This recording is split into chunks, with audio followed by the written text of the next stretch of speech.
علی بھائی اگلا سوال ہے، عموماً بڑے پڑھے لکھے اور سمجھدار لوگوں کی جانب سے بھی یہ سٹیٹمنٹ دی جاتی ہے کہ محبت اور جنگ میں سب کچھ جائز ہوتا ہے، everything is fair in love and war. ہے کیا اسلام جیسا منصف دین اس کلیم کو سپورٹ کرتا ہے؟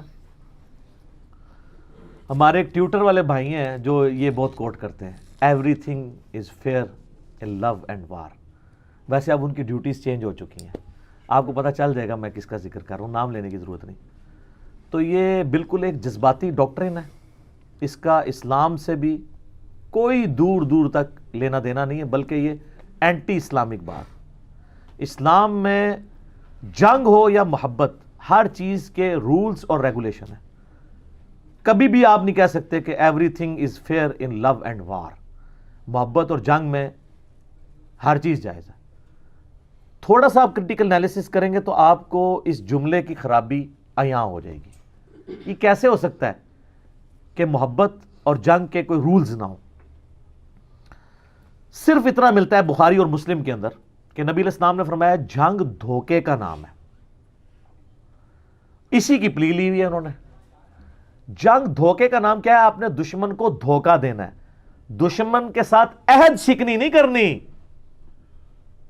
اور وہ تو سر سورۃ النحل کی آیت نمبر 106 میں آیا کہ اگر کسی کی زندگی اور موت کی کشمکش بن جائے اور اسے کلمات کفر بھی بولنے پڑ جائیں اپنی جان بچانے کے لیے تو بول سکتا ہے۔ پھر ساتھ یہ آیا کہ اگر زندگی موت کی کشمکش بن جائے اور اسے حرام کھانا پڑ جاتا ہے، خنزیر میں سے یا خون میں سے یا مردار میں سے، تو اتنا کھا لے کہ اس کی جان بچ جائے۔ اب اس کی کوئی یہ اس اعتبار سے پلی لے گا کہ جی وہ محبت اور جنگ میں سب کچھ جائز ہے؟ یہ رولز بھی اسلام نے خود بتائے ہیں کہ اگر کیٹاسٹرافک کنڈیشن آئے تو یہ ہوگا۔ قطعاً اس کا مقصد نہیں ہے کہ آپ جنگ اور محبت میں کسی رول کی پرواہ نہ کریں۔ سر اسلام نے تو جنگ میں کیسے کیسے قوانین بتائے ہیں کہ جنگ میں آپ نے بچوں اور عورتوں کو نقصان نہیں پہنچانا، ٹھیک ہے؟ کھیتیاں نہیں اجاڑنی، قرآن حکیم میں سے کنڈیم کیا گیا۔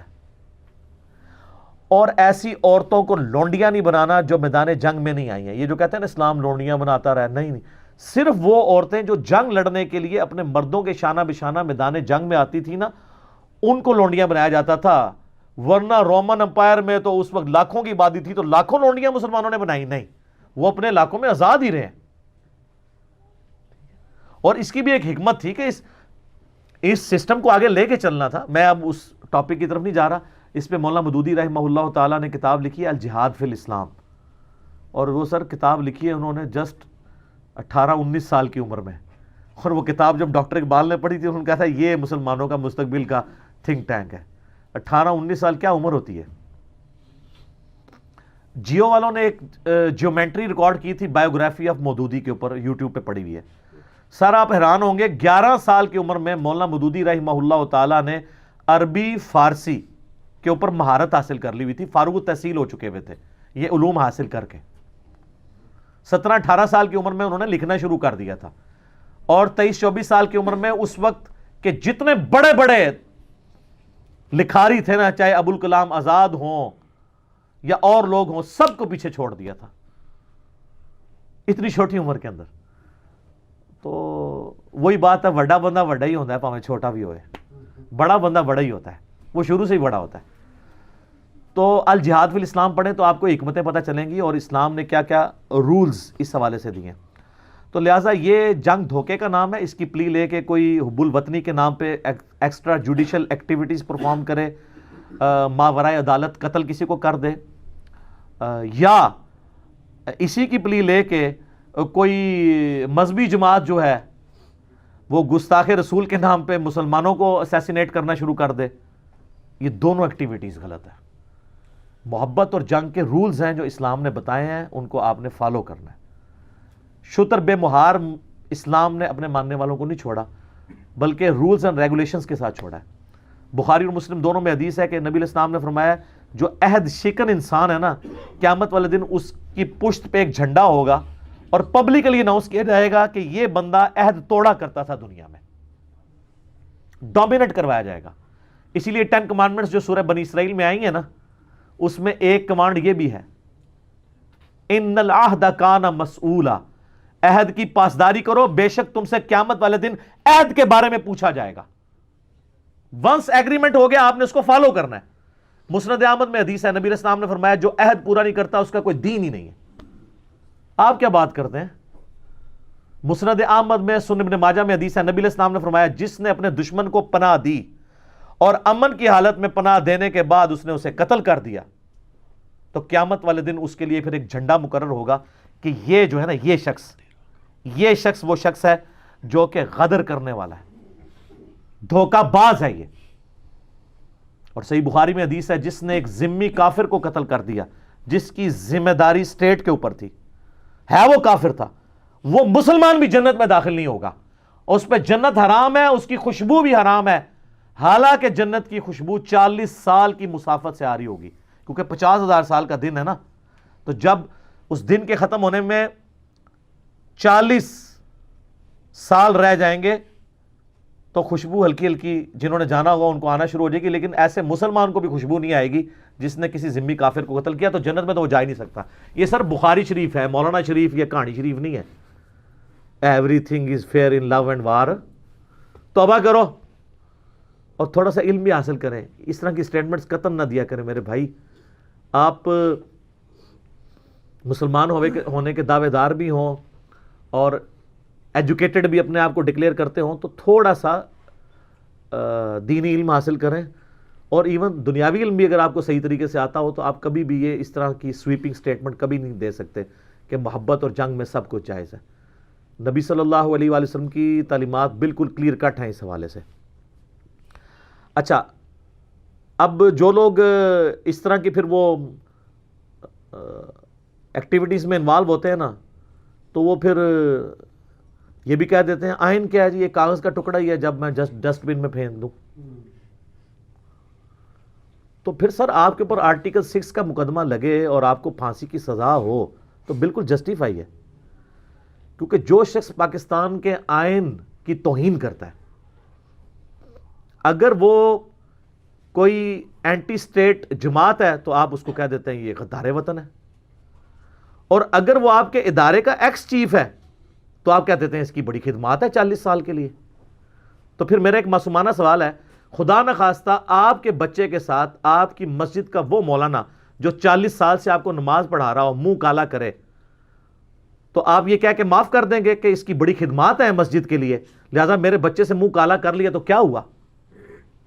تو سر جب اپنے اوپر پڑتی ہے نا تو وہ شخص جو پاکستان کو اس آگ میں جھونک کے گیا ہے جس کی ہیٹ سے ہم آج تک باہر نہیں نکل سکے ان 20 سالوں میں، اس کی جھوٹی وکالت آپ لوگ کرتے ہیں. اللہ کو جان نہیں دینی آپ نے، یا آپ نے وہ والی جان دینی ہے کہ جان اللہ کو دینی ہے؟ صحیح والی جان دینی ہے میرے بھائی. اللہ سے ڈریں اور اس طرح کی سویپنگ سٹیٹمنٹس کبھی نہ کوئی دے کہ everything is fair in love and war. تو آئین کی پاسداری جس طرح کسی پرائم منسٹر کو کرنی ہے، کسی ادارے کے سربراہ کو کرنی ہے، اسی طریقے سے ایک عام پاکستانی کو بھی کرنی ہے. اور جب کوئی اس کو توڑتا ہے یا اس کا مذاق اڑاتا ہے تو اس کے لیے وہی سزا ہوگی جو عام پاکستانی کو ملتی ہے. عام پاکستانی اگر اس طریقے سے آئین کی توہین کرے تو کہتے ہیں تو غدار وطن ہے، اور پھر کہتے ہیں ہم ان کو مین سٹریم میں لانا چاہتے ہیں ان جماعتوں کو، اور خود آپ مین سٹریم سے باہر نکلے ہوئے ہوں. تو لما تقولون ما لا تفعلون، قرآن میں ہے نا، وہ کیوں کہتے ہو جو تم کرتے نہیں ہو؟ اللہ کے نزدیک یہ بہت بڑا جرم ہے کہ تم وہ کہو جو خود نہ کرو. تو سر یہ اس سے رجوع فرمائے کہ everything is fair in love and war. ایسا نہیں ہے، وار کے بھی قوانین ہیں.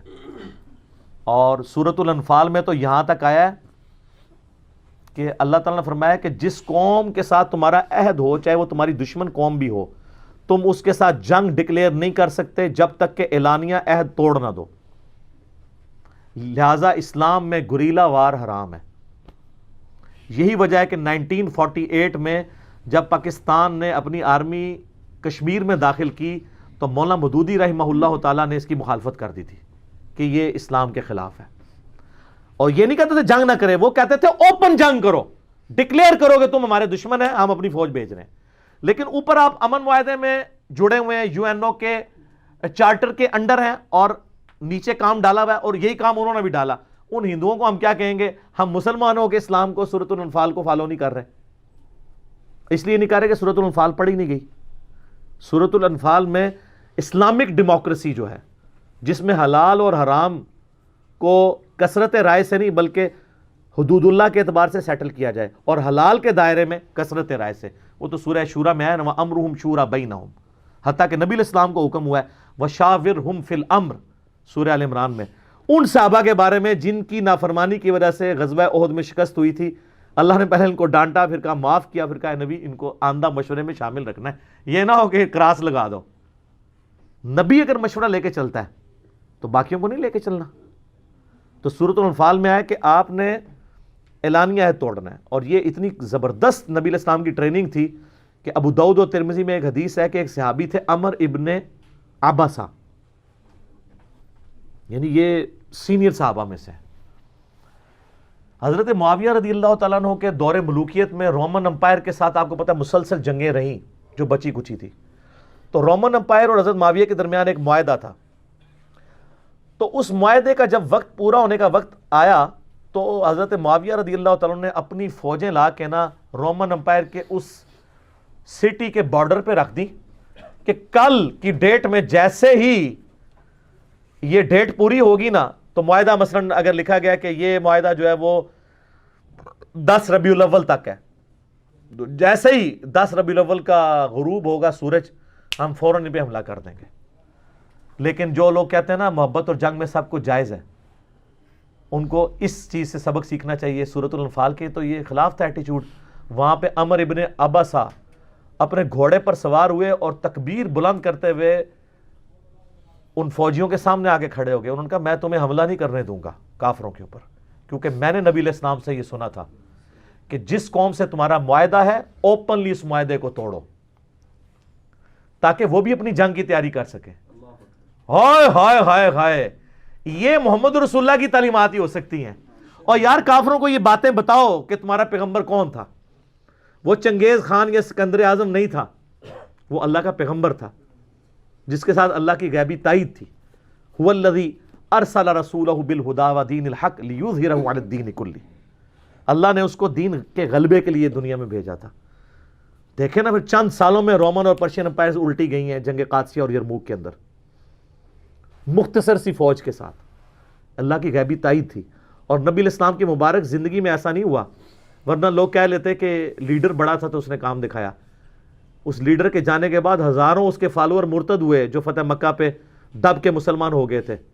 تب بھی چند ایک جہاں نثار صحابہ اس مشن کو آگے لے کے چلے.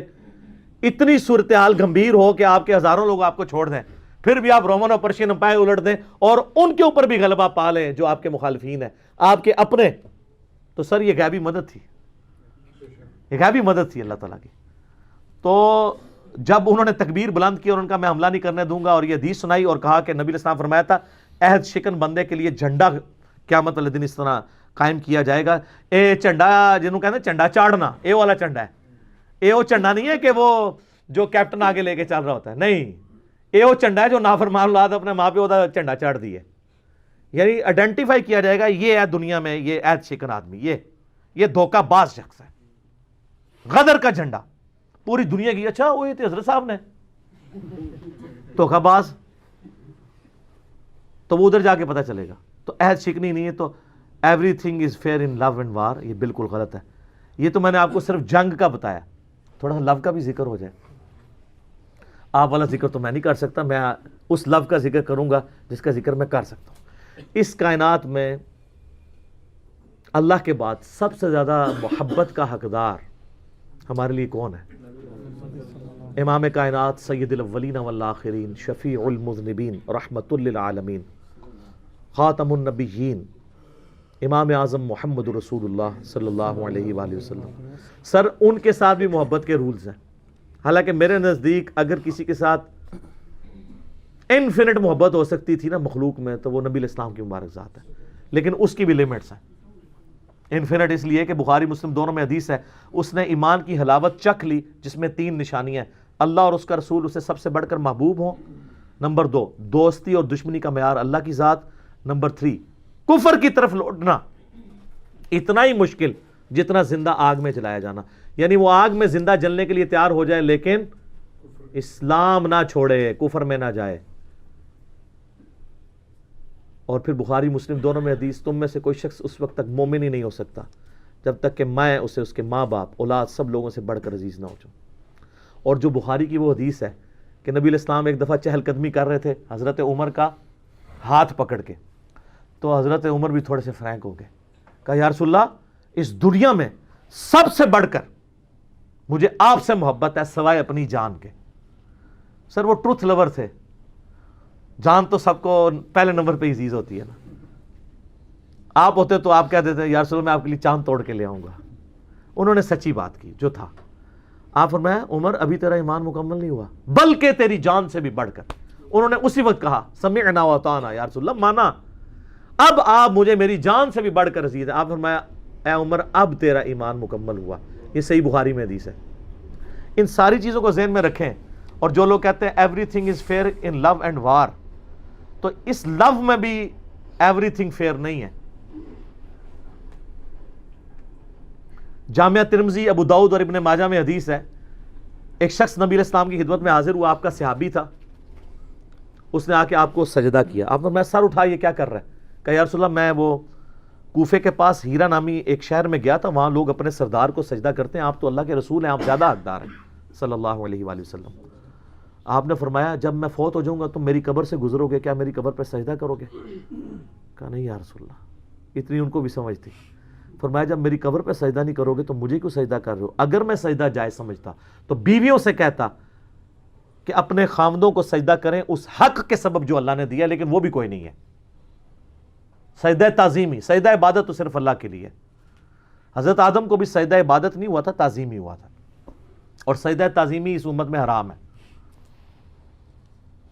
تو نبی علیہ السلام کے لیے سجدہ نہیں ہے۔ اگر everything is fair in love and war ہوتا تو یہ ہوتا۔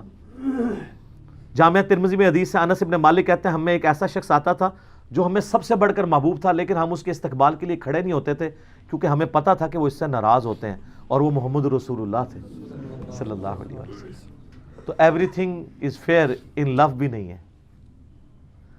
جامعہ ترمذی میں حدیث ہے، حضرت معاویہ رضی اللہ تعالیٰ کہتے ہیں میں نے خود نبی علیہ السلام سے یہ بات سنی تھی، جس شخص کی یہ خواہش ہو کہ لوگ اس کے سامنے تعظیماً کھڑے ہوں، وہ اپنا مقام دوزخ میں دیکھ لے۔ وہ کھڑے ہونے والے کا قصور نہیں ہے، ویسے آپ رسپیکٹ میں کھڑے ہو سکتے ہیں کسی کے لیے۔ میرا اس کے اوپر کلپ ہے کہ استاد کے لیے اسٹوڈنٹ کھڑا ہو سکتا ہے، استاد یہ ڈیمانڈ نہ کرے کہ میری رسپیکٹ میں کھڑا ہوا جائے، یہ دو الگ چیزیں۔ تو یہ تعلیمات ہی نبی علیہ السلام کی۔ تو لو میں اگر جائز ہوتا تو صحابہ کرام یہ کر لیتے، تو یہ نہیں کیا۔ پھر مسند احمد میں حدیث ہے، الادب المفرد میں حدیث موجود ہے، ایک شخص نے آ کے حضور کو کہا یا رسول اللہ ما شاء اللہ وشئت، اے اللہ کے رسول جو اللہ کی مرضی جو آپ کی مرضی۔ یہاں اس کے پیچھے لکھا ہوتا ہے علی جانے، جانے یا علی، اللہ نبی وارث۔ نبی علیہ السلام کے سامنے جب اس نے کہا نا جو اللہ چاہے اور جو آپ چاہیں، آپ فرمایا جعلتنی للہ ندا، اوے تو نے کیا مجھے اللہ کے مقابلے پہ کھڑا کر دیا؟ قل بل ما شاء اللہ وحدہ، بلکہ کہہ جو اکیلا اللہ چاہے۔ اس نے آگے کہانی نہیں کرائی یا رسول اللہ میں آپ کو اللہ کا بندہ مان رہا ہوں، غیر مستقل بذات مان رہا ہوں، عطائی مان رہا ہوں۔ یہ کہانیاں اس زمانے میں نہیں ہوتی تھیں، یہ بابوں نے لکھی ہیں۔ تو پھر ہم کیوں نہ کہیں کہ مرنے سے پہلے اے مسلمان کر لے اس پہ غور، کتابوں کا خدا اور ہے، بابوں کا خدا اور جب تم غور کر چکو گے تو تمہارے اندر سے ایک آواز نکلے گی، کیا؟ نہ میں وابی نہ میں بابی، میں ہوں مسلم علمی کتابی۔ تو یہاں پہ بھی فیئر نہیں ہے، نبی علیہ السلام نے نہیں اجازت دی۔ پھر وہ مسلم شریف کی حدیث یاد کریں، نبی علیہ السلام کا ایک صحابی خطبہ دیتے ہوئے کہہ رہا ہے من یطع اللہ ورسولہ فقد رشد، جو اللہ کی اطاعت کرے اس کی رسول کی اطاعت کرے وہ کامیاب ہو گیا، ومن یعصہما، اور جو ان دونوں کی نافرمانی کرے فقد غوا، وہ بہک گیا۔ آپ فرمایا بئس الخطیب انت، یہاں کہتے ہیں میٹھی میٹھی بات کرو۔ نبی علیہ السلام توحید کے معاملے میں کتنے سینسٹیو ہے، آپ نے سیدھا جملہ ہی کتنا سخت بولا، کتنا برا خطیب ہے تو نے یہ کیوں کہا کہ جو ان دونوں کی نافرمانی کرے؟ تجھے کہنا چاہیے تھا تو کہہ وَمَن يَعْصِ اللَّهَ وَرَسُولَهُ فَقَدْ غَوَىٰ، جو اللہ اور اس کے رسول کی نافرمانی کرے۔ تو نے ان دونوں کیوں کہا؟ اور آپ کے مولانا کہتے ہیں ہک ہے، ہک ہے، ہک ہے، جڑا ہک کی ڈو آکے وہ کافر و مشرک ہے۔ حالانکہ ہک کی جڑا ڈو آکھے وہی مواحد ہے. خالق کو مخلوق سے الگ کرنے کا نام توحید ہے. حادث کو قدیم سے الگ کرنے کا نام توحید. مخلوق تو حادث ہے, قدیم تو صرف اللہ ہے. اچھا, ابو داؤد میں آگے الفاظ ہیں فرمایا قم اذهب, اٹھ ادھر سے نکل جا. اس ٹائم تو گم ہو جا, اپنی شکل دور کر لے میرے کو. ظاہر ہے اسی انداز میں کہا ہوگا. یہ کہتے ہیں کہ جی یہ ایکٹنگ کرتا ہے اور بڑے سخت الفاظ میں. حضور نے یہ تو نہیں کہا ہوگا, غصے میں یوں تو نہیں کہا جاتا کہ میرے پیارے پیارے صحابی آپ اس ٹائم تشریف لے جا سکتے ہیں. اور سر آپ ذرا عربیوں کے پاس بیٹھیں اور ان سے ذرا پوچھیں کہ بئس الخطیب انت کا مطلب کیا ہے. اوے کتنا برا خطیب ہے تو. اس کو یوں تو نہیں کہا جائے گا کہ آپ کتنے ہی برے خطیب ہیں. یہ اسی طرح ہی پریزنٹ ہوگا. ڈاکٹر اسرار صاحب جو قرآن کا ترجمہ جیسا پریزنٹ کرتے تھے, قرآن اسی طرح ہی نازل ہوا ہے.